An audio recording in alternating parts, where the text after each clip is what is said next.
From Channel 3, this is an Eyewitness News update.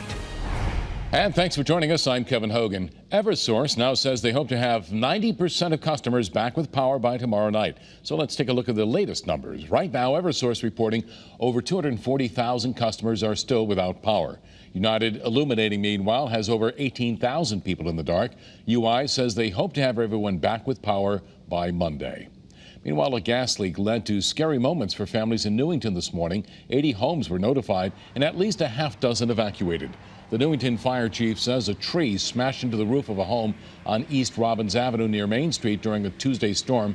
And all of a sudden today, the gas pipe at that house burst and the gas escaped.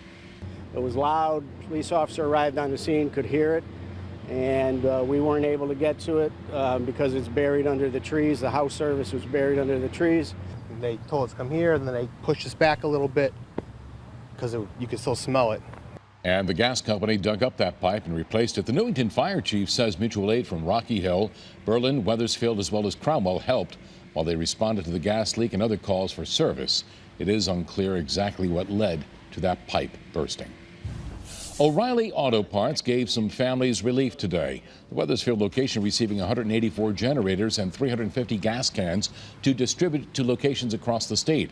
As thousands of families across Connecticut enter another day in the dark, many turning to generators, which have been hard to come by. Store workers recommending families call before visiting their local store to see if they have the generator in stock.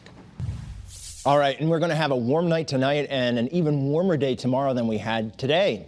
So overnight tonight with partly cloudy skies, we'll see any showers around fall apart, and we'll just be left with that partly cloudy sky and temperatures that'll bottom out in the mid-60s. Then tomorrow we'll see highs in the 80s to maybe near 90, especially in the northern Connecticut River Valley. And should we see a 90-degree day tomorrow, that will start a heat wave. That is for sure. You can see with Futurecast tomorrow's weather today how all the while tonight and into tomorrow we'll have a partly cloudy sky.